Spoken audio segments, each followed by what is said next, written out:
அண்மை செய்தியை பார்த்துக் கொண்டிருக்கிறோம். சேப்பாக்கம் திருவல்லிக்கேணி தொகுதியில் போட்டியிடும் துணை முதலமைச்சர் உதயநிதியின் சொத்து மதிப்பு குறித்த விவரங்கள் வெளியாகி இருக்கிறது. தொடர்பான கூடுதல் விவரங்களோடு இணைகிறார் சிறப்பு செய்தியாளர் அபினேஷ். விவரங்கள். சேப்பாக்கம் திருவல்லிக்கேணி சட்டப்பேரவை தொகுதியில் துணை முதலமைச்சர் உதயநிதி ஸ்டாலின் இரண்டாவது முறையாக போட்டியிடுகிறார். இன்று காலை அவர் சேப்பாக்கம் திருவல்லிக்கேணி சட்டப்பேரவை தொகுதியில தன்னுடைய வேட்புமனுவை இரண்டாவது முறையாக அந்த தொகுதியில தாக்கல் செய்தார். இந்த நிலையில ஒவ்வொரு வேட்பாளரும் தன்னுடைய பெயரில், தன்னுடைய டிபெண்டன்ட் மனைவி பெயரில், அவருடைய சார்ந்தோர் பெயரில் எவ்வளவு சொத்து கணக்குகள் இருக்கிறது என்கிற தகவலை பிரமாண பத்திரமாக தாக்கல் செய்ய வேண்டும். அந்த அடிப்படையில் துணை முதலமைச்சர் தன்னுடைய பிரமாண பத்திரம் தாக்கல் செய்யக்கூடிய விவரங்கள் தற்போது வெளியாக இருக்கிறது. உதயநிதி பெயரில் அசையும் சொத்துக்கள், அசையா சொத்துக்களாக இருக்கக்கூடிய கணக்குகள் வெளிவந்திருக்கிறது. அசையும் சொத்துக்களாக 12.92 கோடி ரூபாய் என்பதும் அசையா சொத்துக்களாக 7.72 கோடி ரூபாயாக இருப்பதாக தன்னுடைய பிரமாண பத்திரத்தில் தாக்கல் செய்திருக்கிறார். கையில் உள்ள ரொக்கமாக ரூபாய் 50,000 இருப்பதாகவும், அதே போல அவருடைய வங்கி கணக்குகளில் அசையும் சொத்துக்களாக இருக்கக்கூடிய கணக்காக சுமார் 12 கோடியே 92 லட்சம் ரூபாய் இருப்பதாகவும், தன்னுடைய மனைவியின் பெயரில் அசையா சொத்துக்களாக 13,25,53,276 ரூபாய் இருப்பதாகவும் அவர்களுடைய பிரமாண பத்திரத்தில் தாக்கல் செய்திருக்கிறார். அதே போல அசையா சொத்துக்களாக வேளாண்மை நிலம் திருவள்ளூர் மாவட்டத்தில் இருப்பதாக, உளுந்தை கிராமத்தில் அவர் பெயரில் இருப்பதாகவும், அதே போல அதனுடைய பரப்பளவு, அதே போல பூர்வீக சொத்து எதுவும் இல்லை என்கிற அடிப்படையிலையும் அவர் தகவல்களை தெரிவித்திருக்கிறார்.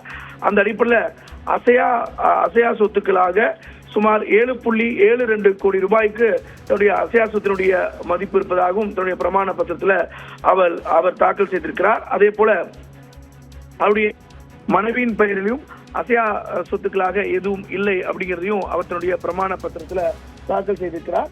உதயநிதி பெயரில் கூடிய அசையும் மற்றும் அசையா சொத்துக்களுடைய மதிப்பு சுமார் 20 கோடி ரூபாய் எனவும் அவர் தாக்கல் செய்யக்கூடிய அந்த பிரமாண பத்திரத்தில் தகவல்களாக குறிப்பிட்டிருக்கிறார். அதே போல அவருடைய டிபெண்டன்டாக இருக்கக்கூடிய இருவர், அவருடைய மனைவி, மகள் அவரையும் குறிப்பிட்டிருக்கிறார்.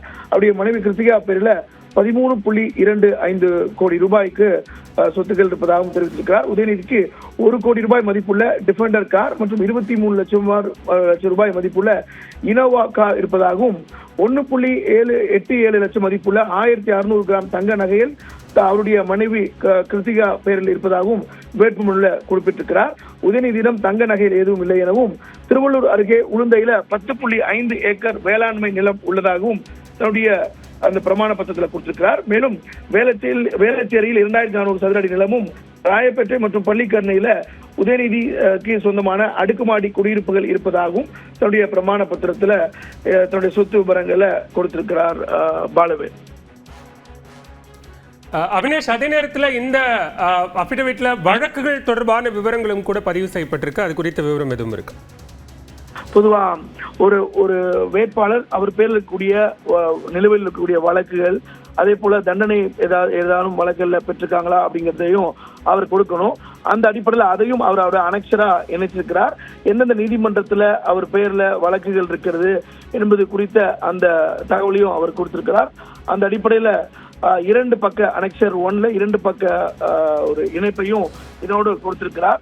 குறிப்பாக அவையெல்லாம் திமுக சார்பில் இருக்கக்கூடிய நீதிமன்றத்தில் நிலுவையில் இருக்கக்கூடிய வழக்குகள், அதே போல அது எதுவும் தண்டனை பெற்ற வழக்குகளில் எஃப்ஐஆர் போடப்பட்டு சில வழக்குகள் நீதிமன்றத்தில் இருக்கக்கூடிய வழக்குகள் முதல் தகவல் அறிக்கை பதியப்பட்டது, அதுல எந்தெந்த செக்ஷன்ல பதிவு பண்ணியிருக்காங்க அப்படிங்கிற வழக்கும் கொடுத்திருக்காங்க. அந்த அடிப்படையில 2 பக்க அனெக்சரையும் அதுல இணைத்து எந்தெந்த வழக்கு எந்தெந்த நீதிமன்றத்தில் நிலுவையில் இருக்கிறதையும் அவர் தன்னுடைய அபிடவிட்ல இணைத்து கொடுத்திருக்கிறார். பாலுவே. விவரங்களுக்கு நன்றி அபினேஷ்.